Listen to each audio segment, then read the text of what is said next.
Hey guys, welcome back to the channel. So today we have another teardown video. In today's video we're going to be tearing down this Chrysler Purge valve. It's very common among many minivans and a few Chrysler products. And before we go ahead and do get into this, guys, I do want to say that if you haven't subscribed to the channel, hit the subscribe button down below and definitely smash that like button because it helps the channel out. With that said, let's go ahead and get started on today's video.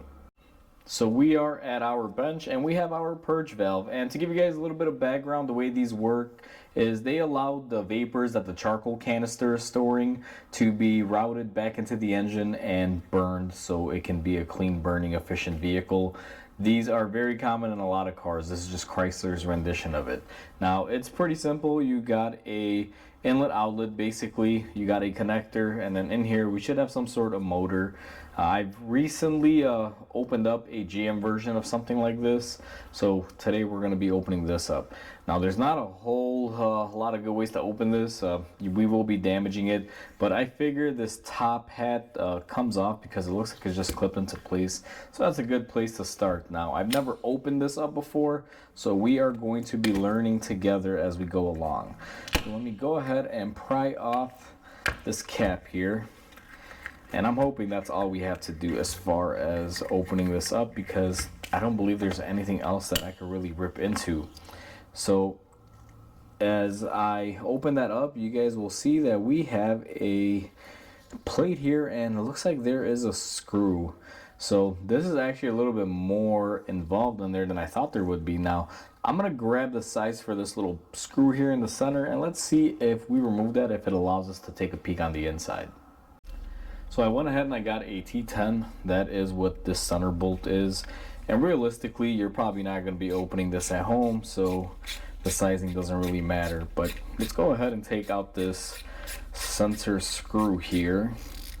And I don't think this is actually going to open it up, because while I was getting this tool, I did happen to just check a few things here, and it looks like we're going to have to pull back some tabs as well to get this to open up. So I don't know what the purpose of the screw in the center is, but I guess we will find out. So with the screw removed, in here, as you guys will see, we have these little tabs that are bent. So what I'm going to try to do is very nicely just bend these back, and hopefully that will allow us to remove the center here. So let's go ahead and just peel these back. It's like a little metal retainer that's folded over, keeping it from basically falling out of there. And now that we have that unfolded, let's see if we can just pull up on this and if anything will happen. It looks like we are getting it to somewhat release here. Now I'm going to do this for a little bit. I have a feeling that this, oh actually, there we go. I thought it was maybe magnetized, causing it not to come out, but it seems as if we are there. Let me just pull up on this connector. So this connector wiring is what's keeping it in place. If we were to break those, I believe now we should be able to release it. And this thing probably has a magnet in here. That's why it won't release fully all the way. But yep, there you go. It was kind of like a magnetic coil pickup. Now I'm going to go ahead and break this wire. And we're gonna try to remove our center piece here if we can, but I don't think much is gonna come out. Let me see if I can just grab it here. Nope, that is not working, so let me try to get the valve out this way.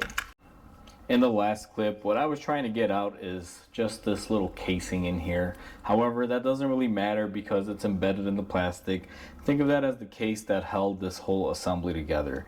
So the way this works, in there is a little plastic rubber valve that is actuated with this little device. Now this device would normally sit inside the coil right here. And what it basically does is it would push this in and out, causing that little flapper that's in there, which I couldn't get out, basically to pulse or open and close. And that's how this basically works. When this plunger is pushed all the way down, it seals it up so anything coming in here doesn't get routed out. And if it pulses it off or on or whatever, because this typically will not just be on and off. It'll kind of, you know, have a pulse with modulation to it, allowing a certain amount of it to come out. It'll basically just open the valve and releasing the air in here. So typically this is where our gas vapors would come in from the charcoal canister, and this would be the output going to the engine.